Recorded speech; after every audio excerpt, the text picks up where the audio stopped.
Cardi B and Nicki speed running their careers to the finish line. The person who posted this picture of Cardi with a knot on her head is not Nicki. This person is a Nicki stan page. To make matters worse, Nicki retweeted it. You just mad cause your son favorite color is 5. I had to censor the baby face because there ain't no way the ops could put my child face next to an AI of a monkey. We tracking the tragic downfall of Cardi B v Nicki on today's Foreign Friday. It's a foreign man in a foreign land. I'm about to read probably the worst crash out I've ever seen since Kanye gone nuclear on Twitter at one time. This is Nicki Minaj with reference to Cardi B. Dear Culture Vulture. Culture is Cardi's daughter. Your mom is pregnant with another monkey to add to her litter. The gag is that she was jealous of a little baby boy simply because his hair was longer than all 4 of you bald monkeys put together. Thankfully, these gals ain't cause both of them would have been dead by now. Drake done suing for less. And if it wasn't bad enough, Cardi B would reply, I'm letting you know again, stop playing with my kid. You just mad cause your son favorite color is 5. Get on, you crackhead. I don't have to spell out the anti-blackness of calling children. And the children are the true victims of Cardi B versus Nicki. I don't even understand how a black woman can fix her face to go and talk about someone calling them monkeys like you trying to be Frieza from Dragon Ball Z. Hello, monkeys. Cardi Han ain't clean neither with the ableism. Not only calling Nicki a crackhead, but also speaking on her child. How did we get to a point where Cardi hates Nicki when at one point Cardi wanted to be Nicki? How do we get from there to this? How do we get from this Nicki? Pull up in a monster automobile gangster with a bad gal that come from Sri Lanka. How do you get from that to this? Bullet fragment foot. Bullet fragment. Bullet fragment. She a bullet fragment. Bullet fragment. Now listen here. Get up on your good foot. From the monster verse to ridiculing Megan Thee Stallion for getting shot in the foot. So this isn't just about Nicki or Cardi or their kids, unfortunately. This is about a lot more. I want to know not only how we got here, but what it means. Nicki v. Cardi is a great case study for how women can be agents of patriarchy and how that very male centrism, not just Nicki in this case, but also Cardi, their rhetoric, their ministry is male centrism. Raquel, sit down and sit pretty. You're bobbing up in here. But I have words for the stans, not the fans, but the stans. Because you could be a fan of someone's work, right? I love Morrissey. Y'all know I love Morrissey. You think I'd be out here defending Morrissey? At a particular point, you begin to identify with the particular piece of media or person, and they become beyond reproach, where any type of criticism about that figure, about that piece of media, is now a critique about the fan, or in this case, the stan's character. Because if you truly love Nicki, you would criticize Nicki. You would not like to see her like this. Big up the Bob Stem. Hopefully we can have a good discourse. I also want to talk about the standoms, not fandoms, but the stan culture and modern day cultism that you get into that. Okay, you see, now you're going. Let me pull that up real quick, actually. Let me just get that out of the way. We can have fun today. This is the apology that they're talking about. Nicki Minaj said, their culture. This is yet again Nicki Minaj referencing Cardi's child. Cardi's child. You're referencing a goddamn minor. I did all of this for a bigger purpose. And one day you'll understand. You're a cute child. And lots of kids have cute, little funny looking gums before they're grown into all of their features. One day you'll see this. So I have to say, I apologize. As a child of God and queen of my community who look to me for integrity, you're an innocent child and don't deserve any of this. One day your mother, aunt, and many more will be brought to their knees for what they've done, what they've said, and tried, all caps, so she's screaming, and tried to do to my young prophet / beautiful boy. She's talking about her child in this case. Take care, my darling. This isn't who I am. This is not something that should be seen online. This should be seen in an intervention room. Not even TLC should be here with your loved one. I'm also going to bring up Cardi B. Dear Papa Perk, I'm sorry that your mommy haven't cut you a break. The grammar and syntax in all of these writings are just not it. I'm sorry that your mommy haven't cut cut you birthday cake for the past 3 days because she can't take my success or happiness.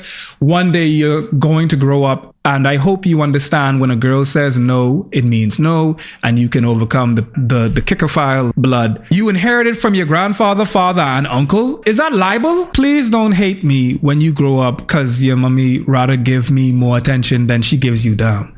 Hopefully when somebody that really cares about her puts her in rehab and gets her the help she needs, she come out and read you a book. In order to see how we got here, we have to go to where Cardi B versus Nicki starts. Said little, you can't mess with me if you wanna do. These expensive, these is red bottoms, these is bloody shoes. I can't underscore how much of a moment Bodak Yellow was. Before the advent of music streaming, you had more of a monoculture. Monoculture in this concept is like a musical cohesion across culture. When you think of Michael Jackson, you think of like music that is so big that it's inescapable from the radio, MTV jams, a person that is so large that everyone, not just people that subscribe to them, but everyone knows about them. However, now, like with music streaming, all of that contributes to this siloing and segregating culture in a way where you could have a fervent fan base that sees you, an artist, as everything, and people outside that fan base sees you as nothing. I see these pale, palm-colored artists with billions of Spotify listeners. I'd be like, who? Bodak Yellow was massive. And it was an uncompromising entry from a relatively unknown Cardi B into the rap scene where rap girlies was somewhat sparse outside of Nicki Minaj at the time. The fact that Bodak Yellow was even possible is nothing short of incredible. The only thing that I can liken that to was, of course, I think you all know where I'm going with this. I'ma need some honey,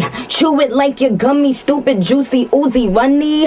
Listen, Gucci Mane, I got what you need. Keisha and Alicia and Tamika got the weed. Girls everywhere, Gooch, go and get the camper. White girls too, ooh, Julie, Amy, Amber. These are very talented women that we're talking about. The war that the comments kinda is a microcosm of is actually exactly what patriarchy wants, to be woke. The fact that you have people fighting on behalf of these two camps of women who patriarchy has literally pit against one another, like it's all a little bit too ironic, to be honest. The fact that it's a conversation about who's more talented than the next is just by design. It's capitalism and it's patriarchy. Yet again, you don't have to do this. You could like Nicki Minaj, believe it or not, and also like Cardi. They can also be good at the same time, and it doesn't take away from any of them. I remember first hearing Nicki on a Gucci Mane song, and I talking about the bubble gut, dark lip version, not this new government issued. Y'all don't remember Gucci Mane. Folks don't realize where Nicki came from. She went from the Gucci Mane, OJ the Juice Man, Walker Flock of Flame. All of them were in the same conversation. And then she linked up with Young Money in them. So for this Trinidadian gal, born in Port of Spain, and then she made a whole way for herself in a predatory rap industry when there wasn't many other rap girlies around like it is now. Of course, you gotta big up Foxy Brown, Lily Kim, who she unfortunately would beef with. You gotta big up Foxy, Lil Kim. When it came to like the Vixen brand of rap girlies, definitely Trina, EVE. So Rod Digger and the rest of them, Missy Elliott, Queen Latifah, Lauryn Hill, I would consider them female rappers who didn't utilize their sex appeal and almost doubled down on the masculinity. Queen Latifah and Missy Elliott were studs. I respect the hell up out of this because they were trying to fit in a male-centered industry where the role for the woman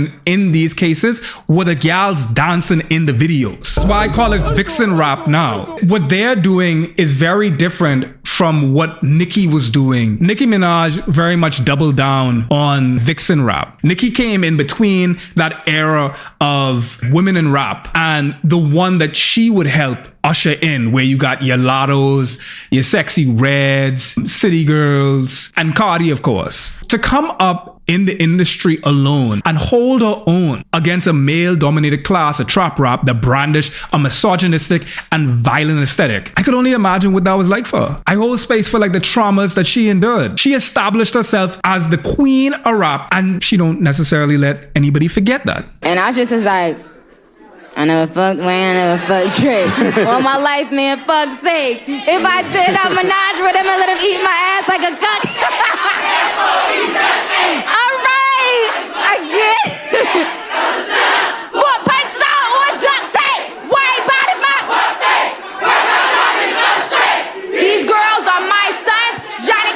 there's a nostalgia that I get from it. But understand that this Nicki is no longer here. You can grieve someone when they're still alive. And this Nicki is no longer with us. You're not going to be the same person that you were when this song came out. That's the problem with nostalgia. You don't miss Nicki. You miss the era that Nicki was in. You miss everything about it. You miss being able to afford gas. You miss the dream that you had when you were in high school and you felt like if you go to school and eat your greens and get married and pay taxes, that you will have a good life. But that's not true. And Nicki is just emblematic of all of that mush and everything that you had before, but it's just not gonna happen anymore. When she talks about she never grind Drake, she never grind Wayne, the fact that she never sold her soul or her holes, that rhetoric is something that she uses as a means of establishing a hierarchy, a me versus them, the filet mignon versus the Salisbury steak. It's virginity valor, equating one's worth with one's purity. It's not just Nicki. It's a very Christian, very religious point that they make when they're trying to say how many bodies they have versus how many bodies the next gal have. And this idea of one's purity being the worth of a woman, that is a man-made measurement. The idea that you are better than another woman because of your lack of mileage, the idea of mileage, you're equating yourself to a vehicle, which is a status symbol for men, much like women end up being status symbol. It's a male-centered rhetoric. And that kind of foreshadows the male centrism that we'll be talking about a lot today. But she built that as a brand, and a lot of the rap girlies were going to use that as well. Nicki in like the early 2010s was not only like the biggest female rapper,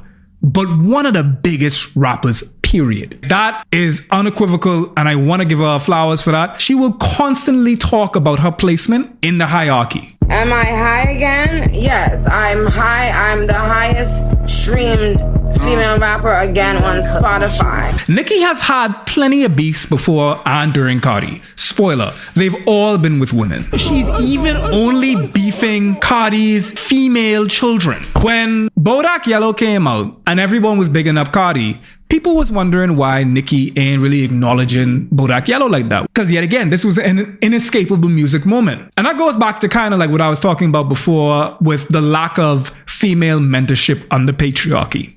Because the goal of patriarchy is to pit women against one another, and therefore there can be no solidarity between women. Nicki could have helped Cardi circumvent some of the things, some of the pains that she went through. And in fact, their paths, musically at least, never really crossed until Motorsport. I'm with a couple bad gals that'll rip the party. If Cardi the QB, I'm Nick Lombardi. I want you to hear that line. If you didn't hear it, let me play it again. I'm with a couple bad gals that'll rip the party. If Cardi the QB, I'm Nick Lombardi. Nick Lombardi is the coach. Cardi is the QB. Hierarchy.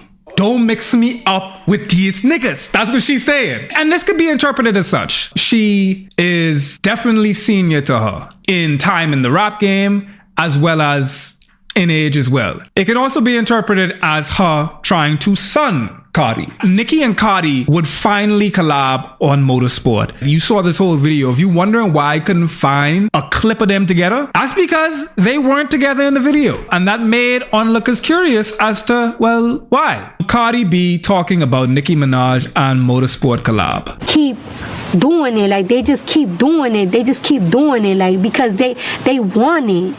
I thought it was a missed opportunity in the Motorsport video to show some real camaraderie. But whatever schedules. I mean, why weren't you guys together in the video at the same time? I heard that she couldn't shoot that day. And just timing.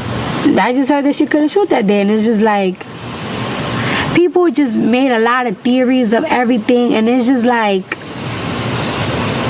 What is it that people expect from me to do or say? I already said she's an amazing artist. I already said I pay my respect to her. I did videos before jamming to her songs. Like, it's like, what do people expect? Like, y'all want me to say something bad. Y'all want to annoy me to the fact that I say something bad. I'm not trying to big up Cardi too much in this, but this is almost prophetic. Cardi rightfully hints towards something that we gotta address, which is stan culture. Stan is in reference to an Eminem song and is mostly referring to a fan of a particular thing or person that goes far overboard and begins to identify with that very thing.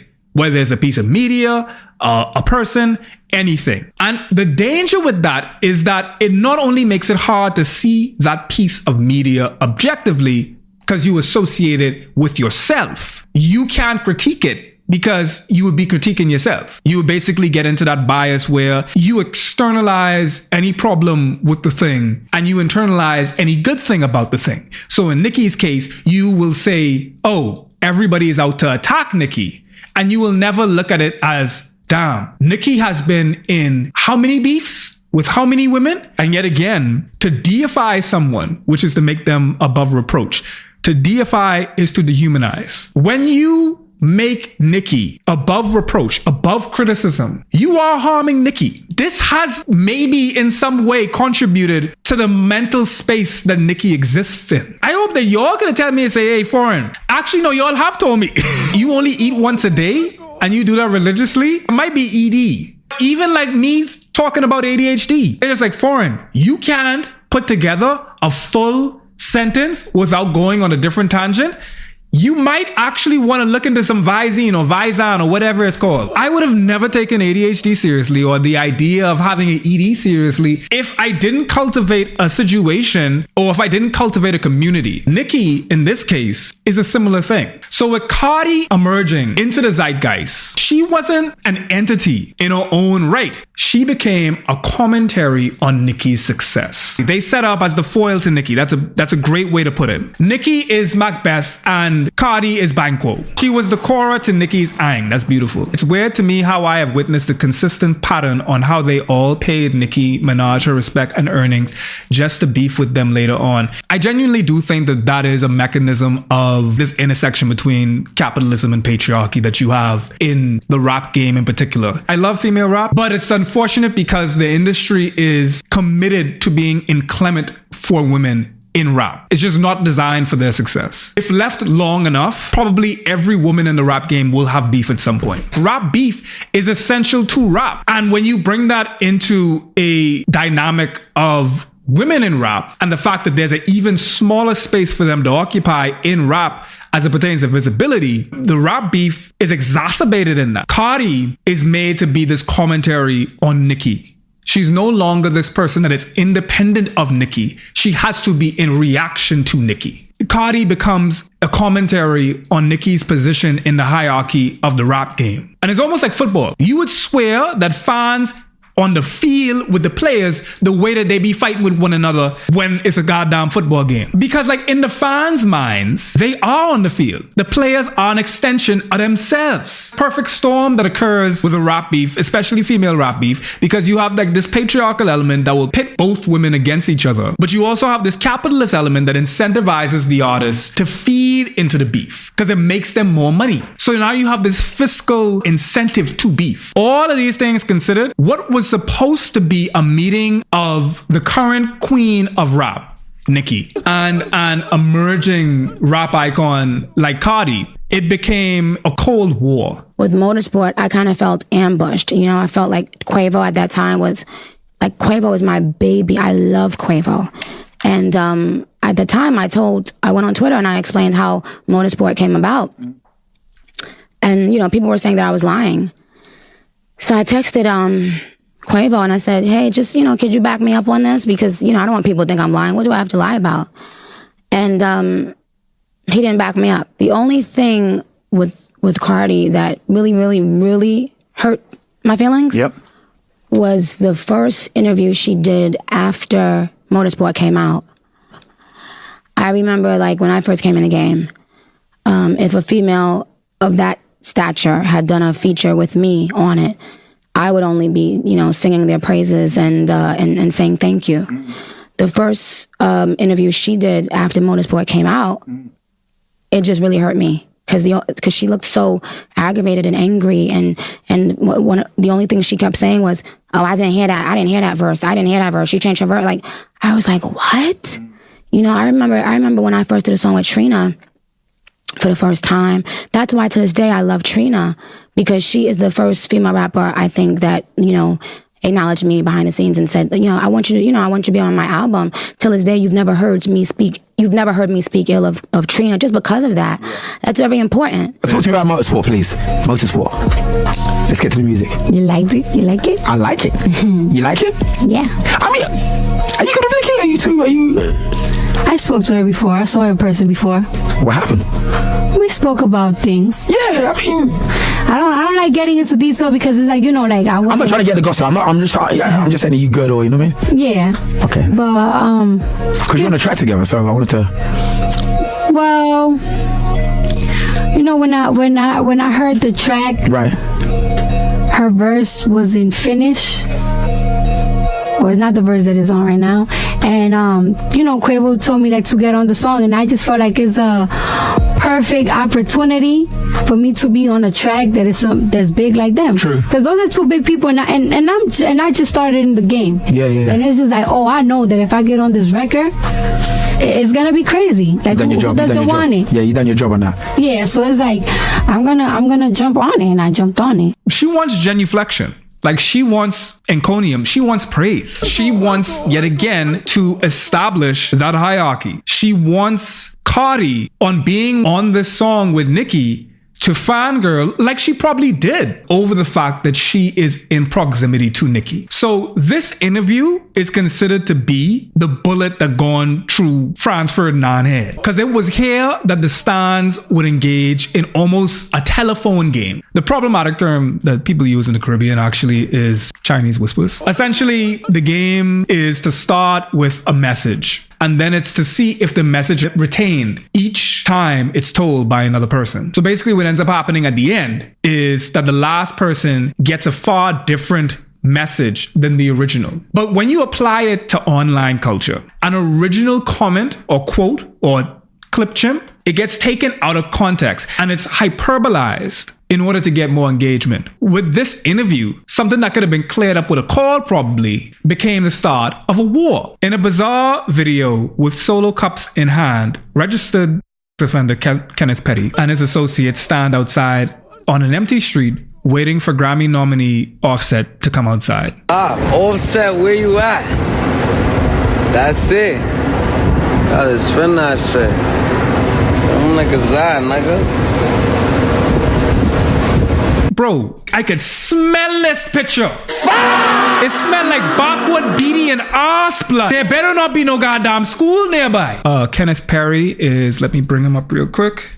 Kenneth Perry, man convicted of 1990. This ain't even the same Kenneth Perry. Are all Kenneth Perrys like this? But yeah, that's Kenneth right there. Beautiful couple. It's unfortunate that Dog is literally not able to be in the proximity of a school district at all. Why is he biting his lip? Because light skin. This man looking at the cameraman, how he obviously looks at children. Let me stop. You're a grown ass man talk about you looking for another man. I've never looked for another man in my life. Oh God. Not even during hide and seek. It's pretty wild to think about the fact that this all started with a perceived lack of acknowledgement between Cardi and Nicki. This reminds me of Hegel. Does it feel better like if I say we're talking about Fanon? But I mean, he did get the shit from Hegel, low-key. Hegel talks about the conflict that arises when the other doesn't acknowledge you as a person. The person that you believe yourself to be, the dissonance between that and how other people engage with you as the other. Nicki has established herself as the queen of rap. Cardi, a potential contender. Rather than a collaborator, Nicki felt like she needed a genuflection from Cardi, or she needs to at least seek her out and seek her best wishes. That's the conflict. Queens don't have collaborators, they have usurpers. Way better than I could have said it. One could argue that it's very difficult to build community under capitalism in general. It's such a hard effort to try to organize beyond race or beyond like a particular horizontal qualifier. Even black people alone, you will have a bunch of people that would sell out each other, sell out their community for a check. The argument then is there's no community under capitalism. So now you have the man them involved where they themselves are prostrating their power because they see the women, Cardi and Nicki, their respective women's, Offset is getting a Grammy and Kenneth Petty out here doing this. And the promise of violence turns into actual violence because someone ends up getting hurt. Nicki didn't throw the shoe. In fact, this isn't Nicki's account. We're about to get into all of this. This gal get a knot on her head. What matters here, show me the body, habeas corpus. It's deplorable. And the fact that women are being harmed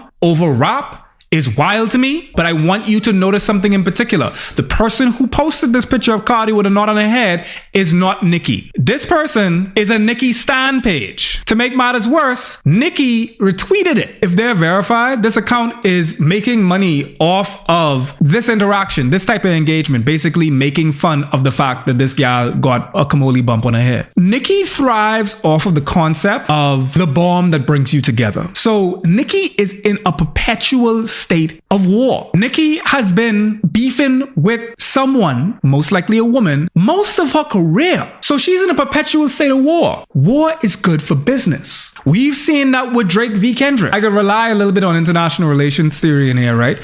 During wartime, there's more authoritarian control because all is fair in war. This is justifiable in war. What's normally not permissible in polite society as determined by some flimsy social contract. Now that antisocial behavior is not only warranted, it's revered. It's why people love Nicki now. I would venture to say that especially those new bobs, they might not even be a fan of Nicki's music. They definitely don't care about Nicki. Because if they did, they wouldn't want to see that. They're not a fan of Nicki's music. They're a fan of the persona. They're a fan of the fighting. And Nicki retweeting this, reveling in the chaos, Nero playing the fiddle while Rome burns, shows that she's the hegemon, which is a term for the apex country on a global scale. The very tangible harm that you see on Cardi's face starts with online beef and stan culture.